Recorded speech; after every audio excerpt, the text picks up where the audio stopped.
Yeah, just like Karim said, it started off very bearish.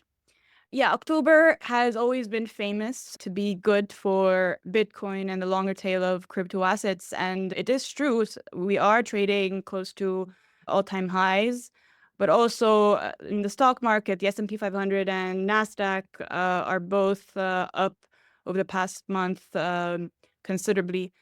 So it has been a good month. However, it did start on the wrong side of the bed. In the beginning of October, Iran launched 200 ballistic missiles targeted at Israel. That obviously led to a considerable immediate aftermath for Bitcoin. You can see in this chart here. And then the non-farm payroll data came in a lot stronger than expected at 250. So that resonated well with the market. And then another disappointing data indicator happened on October 10th with the CPI not meeting expectations and still indicating that inflation is still stagnant and still persistent. However, yeah, October was a mixture of headwinds and tailwinds. I think the market then started realizing that the Federal Reserve will not really put into consideration one data point per se, but it will have a more general outlook, looking at core data and not only having inflation in mind, but also having the labor market in mind, just to steer away from any recession inclinations. However, there are still other positive stuff that happened in October. For example, on the 24th of October, Microsoft filed with the SEC saying that they will be talking about a bunch of issues in their annual meeting in December. And one of these issues is a proposal called Bitcoin Diversification Assessment that is proposed by the National Center for Public Research. And this center is saying that is recommending Bitcoin as a reserve asset for Microsoft, saying that it's the best hedge against inflation. And while this is still in a very early stage, they're still going to talk about it in December.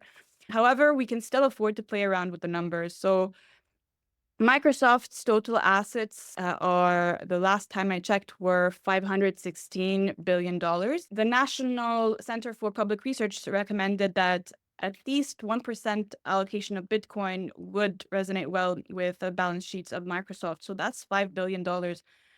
And I think that while this is still not still light years away, or we still don't know what's going to happen with the talks, this is still an indicator that there is institutional interest in this asset class, and it probably will intensify as Bitcoin steps into its all-time highs and when the charts indicate that we are entering a bull market.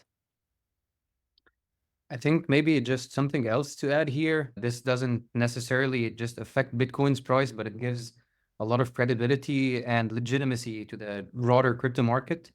We saw Stripe acquire Bridge, the stablecoin platform, for almost $1.1 billion. That was probably one of the biggest deals within the crypto industry. This is really cool to see because it shows that stablecoins are truly becoming a force to be reckoned with. And the established payment providers are willing to take a bet that this will become the future, and they do want to integrate solutions that streamline this complexity rather than having to build all of this infrastructure from the beginning. This was also on par with Visa.